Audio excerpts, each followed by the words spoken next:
Exactamente. Entonces dice que, por ejemplo, en este otro bloque hablábamos que ese triángulo hay otros en Japón y casualmente ¿saben dónde están? En los trópicos de Cáncer y de Capricornio. ¿Sí se acuerdan de sus clases de geografía? Espero. A ver, no van a decir que los trópicos es cuando se van a una isla para vacacionar, por favor. Y en esas zonas de la parte del planiferio se encuentran exactamente en la misma latitud y longitud otros triángulos, pero obviamente deshabitados, no hay tierra firme, pero los más conocidos es el Triángulo del Dragón o el Triángulo del Diablo, pero en Japón. Pero el que estamos hablando, el más conocido es el de las Bermudas, que casualmente los vestigios de la Atlántida estaban exactamente en esa zona.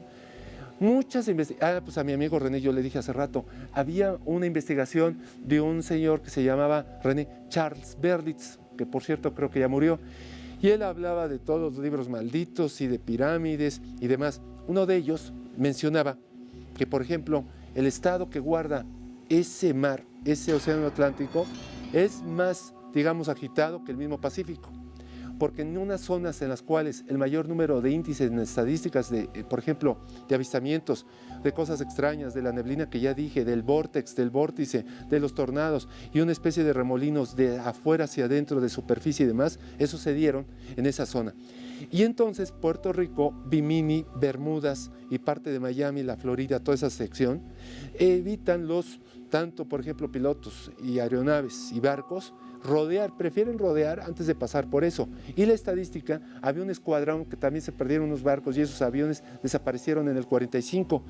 Y decían que la zona, de alguna forma, empezaban, primer paso, Gerardo, electromagnetismo, brújulas que fallaban, gente que estaba distraída, gente que no observaba bien y algo sucedía exactamente con los aparatos. Luego el electromagnetismo generaba una subducción, por lo cual empezaban a afectar los instrumentos, luego la gente veía paisajes que no había y en ese instante entrábamos en una zona vórtice. ¿Saben qué me gustaría? Que ojalá de la 3 después entremos a la cámara 4 para que de aquí veamos cómo una órbita de un planeta es exactamente el movimiento de los mares. Y finalmente eso indica que hay contactos extraños y que las personas dicen que pierden la orientación, que hay mareos. Otro síntoma, que se encuentran, por ejemplo, en un estado tiempo-espacio, que ven otros colores, neblinas diferentes, y que algunos mencionan que encuentran a veces sonidos. Por cierto, Pedrito, ¿han escuchado mucho el término las trompetas del apocalipsis? Miren, vean esto. Hace unos días se encontró un exoplaneta a más de 60,000 años luz, estrella Kelt. Estoy viendo al revés 6, ¿estoy bien? Y vean este movimiento de este astro. Si nosotros fuéramos desde la Tierra ya no habría vida, porque vean, se aleja, se acerca, y este movimiento está a una distancia de unos 30,000 años. Ahora vean lo que voy a hacer.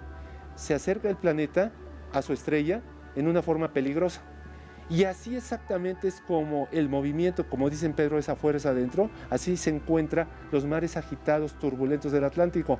Hace esta subducción y en el momento que está más alejado del litoral, los avistamientos, cuando se acerca a una estrella, no, en este caso al centro del mar, empieza un estado. Ahora vean, me vuelvo a alejar y nos regresamos al vórtice de la galaxia y de la posición del centro que nosotros estamos, así es como estamos dando un ejemplo del Mar de los Sargazos.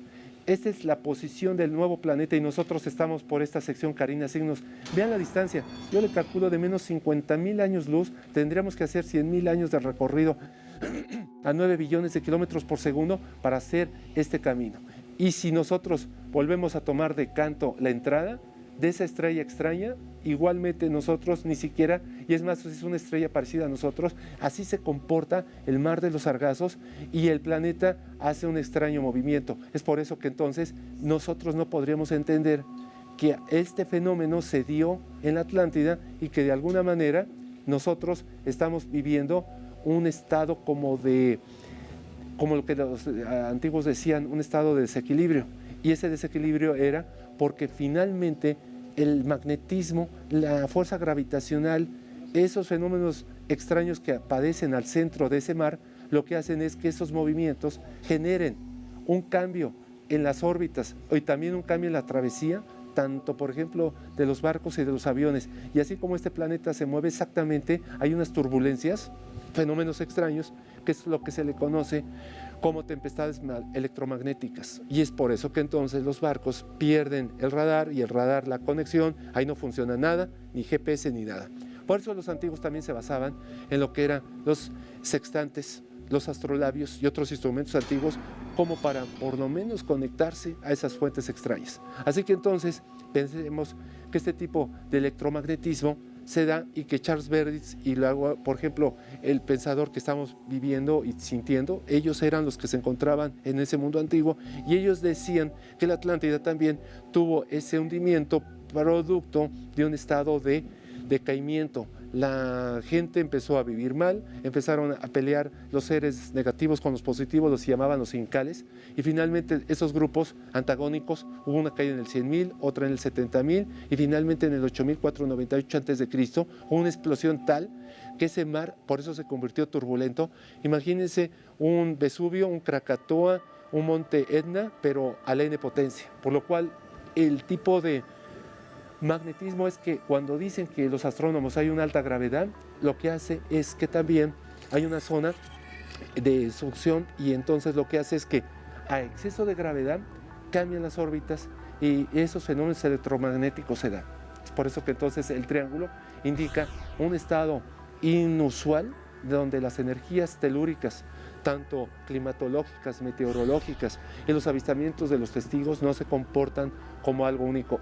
Y el típico, digamos, detalle es que la neblina verde, algunos la ven como una energía que creen algunos que fue producto de el experimento Filadelfia, si no me recuerdo, que se dio en el año 43 y que los Estados Unidos querían tener un radar especial para que no fuese detectado ningún avión y entonces generar una especie como de manto de invisibilidad.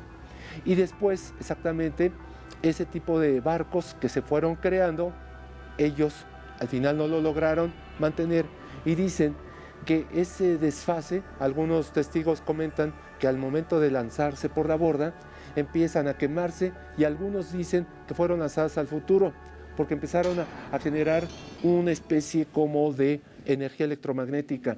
Muchos de los investigadores como Tomás Alva Edison y demás empezaron a hacer experimentaciones y bobinas de Faraday y empezaron a hacer experimentos y entonces se les fue de las manos y lo que hicieron fue cambiar la gravedad, el torrente electromagnético y la fuerza gravitacional se modificó, el barco desaparece, la gente queda desaparecida también y algunos de los que retornaron se encontraron con quemaduras, fíjate René, incrustados en la mampara del barco.